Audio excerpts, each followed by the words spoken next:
ప్రపంచం అంతా రసాయనమయం అయిపోతోంది. అందుకే ఆర్గానిక్ మంత్రం జపిస్తున్నారంతా. ఆహారం, ఆరోగ్యంపై వినియోగదారుల్లో పెరుగుతున్న అవగాహన దృష్ట్యా స్వచ్ఛంగా పండిన రసాయనరహిత ఉత్పత్తులకు విశ్వవ్యాప్తంగా డిమాండ్ పెరుగుతోంది. మరి వ్యవసాయపరంగా చూస్తే సేంద్రియ, రసాయన ఎరువుల సమ్మిళితంగా సమతుల్య, సమగ్ర పోషక యాజమాన్యం చేపడుతున్న రైతులు అధికోత్పత్తులను సాధించగలుగుతున్నారు. గాని సేంద్రియ ఎరువుల్ని విస్మరించి పూర్తిగా కృత్రిమ ఎరువులు, మందులపై ఆధారపడుతున్న అధిక శాతం రైతులు పెరిగిన పెట్టుబడులతో చీడపీడల ఉధృతి, పోషకలోపాల సమస్య పెచ్చుమీరటంతో నష్టాల పాలవుతున్నారు.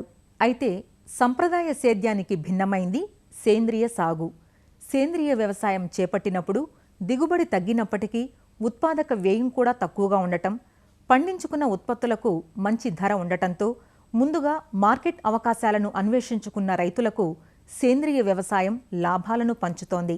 అయితే ఆ రైతు చేపట్టింది సేంద్రియ వ్యవసాయమే అని నిర్ధారించే ఆర్గానిక్ సర్టిఫికేషన్ను పొందిన రైతులు తమ మార్కెట్ అవకాశాలను మెరుగుపరుచుకుంటున్నారు. సపోటా సాగులో సాధారణంగా ఎకరాకు 8 నుంచి 10 టన్నుల దిగుబడి తీయటం చూస్తున్నాం. అయితే ఈ ఏడాది ఏర్పడ్డ వర్షాభావ పరిస్థితుల్లో 5-6 టన్నుల దిగుబడి తీయటం అసలే కరువుతో అల్లాడుతున్న అనంతపురం రైతులకు గగనమైంది. ఇలాంటి పరిస్థితుల్లో సేంద్రియ వ్యవసాయం చేస్తున్న ఆ రైతు మాత్రం సపోటా నుంచి చక్కని ఫలితాలు సాధించారు. మరి ఆ రైతు సపోటా సాగు ఎలా చేస్తున్నారో చూసేద్దామా?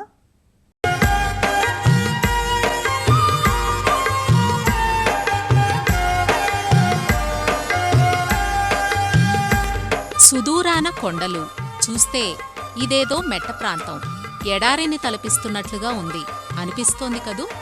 నిజమే, కరవు కాటకాలకు ఆలవాలంగా ఉన్న అనంతపురం నీటికి కటకటలాడే జిల్లాలోని రాయదుర్గం మండలంలో పచ్చదనపు ఆనవాళ్లు వెతికినా కానరావు.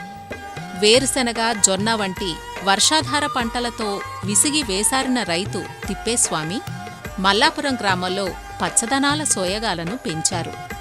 20 ఏళ్ల క్రితం వ్యవసాయంలోకి అడుగుపెట్టి సంప్రదాయ పంటలతో నష్టపోయి 1999లో ఉద్యాన తోటలకు మళ్లారు. 170 ఎకరాల్లో మామిడి, బొప్పాయి, సీతాఫలం, సపోటా తోటలను సాగు చేస్తున్నారు. మరి అంత పెద్ద ఎత్తున తోటలు పెంచాలంటే లక్షల పెట్టుబడి కావాలి. మందుల పిచికారీ, ఎరువు వేత, కలుపుతీత పనులు ఎప్పుడూ ఉంటూనే ఉంటాయి. పనివారి కొరతేమో రాను రాను సమస్యగా మారుతోంది. దిగుబడులు చూస్తే పెరగాల్సింది పోయి తరిగిపోతున్నాయి.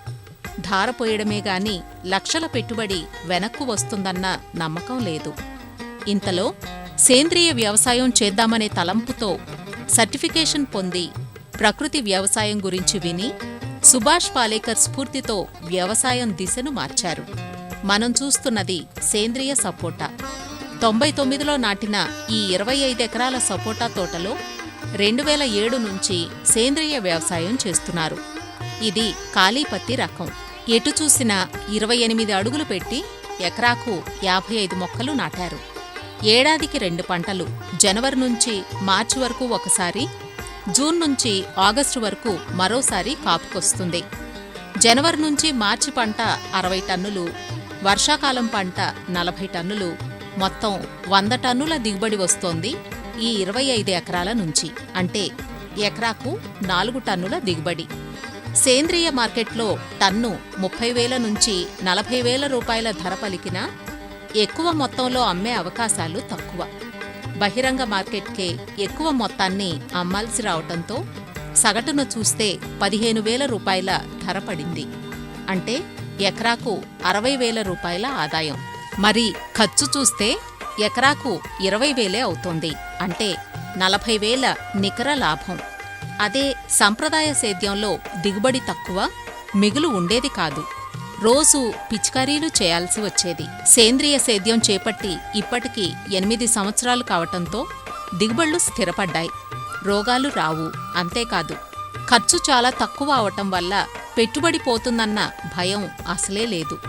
చీకు చింత లేక వ్యవసాయం సాఫీగా సాగిపోతోందంటారు తిప్పేస్వామి. ఇంతకీ ఈయన వ్యవసాయంలో కీలకమైంది ఏమిటి అంటే దేశీ ఆవులు ఒక 50 ఉన్నాయి. 8 ఏళ్ల క్రిందట 9 ఆవులు కొనుగోలు చేస్తే అవే సంఖ్యలో వృద్ధి చెందాయి. ఈ ఆవుల వ్యర్థాలతో జీవామృతం, ఘనజీవామృతం తయారు చేసి వాటినే వాడుతున్నారు. ఇతరంగా పశువుల ఎరువు, వెర్మి కంపోస్ట్, ఏ విధమైన ఎరువులు వాడటం లేదు. తిప్పేస్వామి మాట్లాడుతూ, జీరో బడ్జెట్ ఇక్కడ దొరికేది ఘనజీవామృతము, జీవామృతం ద్వారా మేము చెట్లపై ఇస్తాము. 2 కేజీల బెల్లము, 10 కేజీల ఆవు పేడ, 5 నుంచి 10 లీటర్ నాటి ఆవు గంజు, 2 కేజీల దిదాడ పిండి, గట్టు మన్ను 1 పిడికేడు వేసి దీన్ని 48 గంటల పాటు కూలిస్తాము. పొద్దున సాయంకాలం తిప్పుతాము. అది 48 గంటల్లో తయారైపోతుంది. దాన్ని మేము నేలకి ఇస్తాము, స్ప్రే చేస్తాము. ఖరీఫ్ అంతా మేము గ్రౌండ్ నట్ వేస్తాము, జొన్న వేస్తాము, సజ్జ వేస్తాము, పెసులు వేస్తాము, అలసందలు వేస్తాము, అన్ని పంటలు, కూరలు వేస్తాము, నవధాన్యాలు వేస్తాము.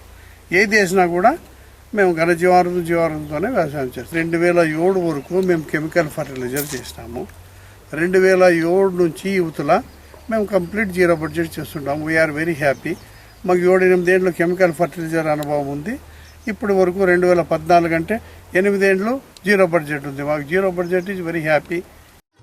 ఇలా తయారు చేసిన జీవామృతాన్ని నెలకు 2 సార్లు నేల మీద తడుపుతారు. 2 సార్లు చెట్లపై పిచికారీ చేస్తారు. ఒక చెట్టుకు ఒకసారికి 3 నుంచి 5 లీటర్ల ద్రావణం వాడతారు. ఇక్కడ పోత పోసిన ఒక ఎరువు దిబ్బ కనపడుతోంది కదా, ఇది ఘనజీవామృతం. 20 కిలోల ఆవు పేడ, 10 లీటర్ల ఆవు మూత్రం, 2 కిలోల బెల్లం, 2 కిలోల పప్పు పిండి, కొద్దిగా గట్టుమన్ను కలిపి 4-5 రోజులు ఎండలో ఆరబెట్టి పొడి చేసి జల్లెడ పడతారు. ఇది 1 పిడికెడు చెట్టు మొదట్లో వేస్తారు, నెలకొకసారి. ఎకరాకు 100 కిలోలు వాడితే సరిపోతుంది. దీనివల్ల నేలలో నిద్రాణ స్థితిలో ఉన్న సూక్ష్మజీవులు వృద్ధి చెంది నేలలో ఉన్న పోషకాలను వేరు వ్యవస్థకు సరఫరా చేస్తాయంటారు తిప్పేస్వామి. రసాయనాలపై ఖర్చు తగ్గటమే కాదు, అసలు ఒకసారి కూడా మందు స్ప్రే చేయాల్సిన అవసరమే రాదంటారు. అంతేకాదు, సేంద్రియం చేయటం వల్ల పరిమాణం అయితే పెరగదుగాని కాయ రంగు, రుచి, తీయదనం, నిల్వగుణం పెరుగుతుందంటారు. చెట్లకు డ్రిప్ ద్వారా 3-4 రోజులకొకసారి 3 నుంచి 4 గంటల పాటు నీరందిస్తారు. ఈ ఏడాది వర్షాలు లేకపోవటంతో ఇతర సపోటా తోటలు ఎండుముఖం పడుతుండగా సేంద్రియ సేద్యం చేస్తున్న ఈ తోట మాత్రం చక్కగా బెట్టను తట్టుకొని మంచి పంటనిస్తోంది.